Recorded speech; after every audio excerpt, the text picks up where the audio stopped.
একেকটা মানুষ একেক রকম। হয়তো কেউ খুব তাড়াতাড়ি রিকভার করে ফেলবে। কেউ হয়তো এটাকে অনেক ওপেন মাইন্ডে নিবে। যার গ্রোথ মাইন্ডসেট আছে সে হয়তো তাড়াতাড়ি নিবে। যাদের আসলে অনেকে ফিক্সড মাইন্ডসেট আপ থাকে। মাথা এক একটা দিকে চলে তাদের জন্য অনেক ডিফিকাল্ট।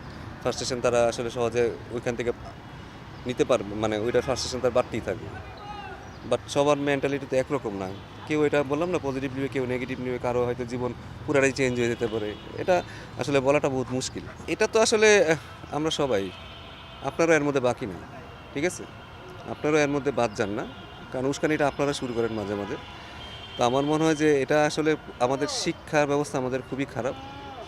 এত শিক্ষিত জাতি হিসেবে আমরা আসলে কখনোই প্রমাণ করতে পারিনি।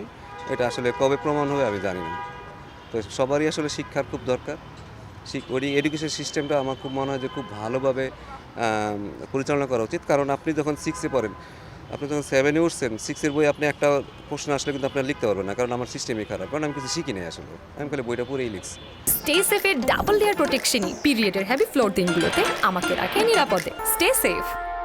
তো শিক্ষা ব্যবস্থাটা যদি যতদিনে বেটার হবে, ততদিন হিসেবে জাতি হিসেবে আমরা কখনো বেটার হব না। আমি শুধু আপনাকে জাস্ট চিন্তা করে দেখি যে ওয়ার্ল্ড কাপ খেলবো আমরা।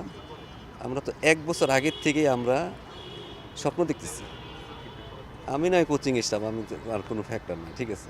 বাট যেই প্লেয়ারটা, যেই ক্যাপ্টেনটা, যেই প্লেয়ারটা এতদিন ধরে ১ বছর ধরে সে কিন্তু ওয়ার্ল্ড কাপের জন্য প্রিপারেশন নিচ্ছে যে আজকে ওই স্টেজে আমি খেলবো। তার জন্য এটা আসলে কতটা পেইনফুল সেটা সে ভালো জানে। আমরা যতই তাকে সান্ত্বনা দিই, যতই মোটিভেশন দিই, যতই বকাঝকা করি, অ্যাকচুয়ালি দিন শেষে তার জন্য তো এটা অনেক বড় ক্ষতি হয়ে গেছে। বাট এটাও আমার মনে হয় যে এটাও আসলে ওভারকাম করতে হবে। এটাও ওভারকাম করে তাদের শিখতে হবে। মাঝে, মাঝে আপনাকে চরম সত্যের দিকে আসলে বাধ্য আপনি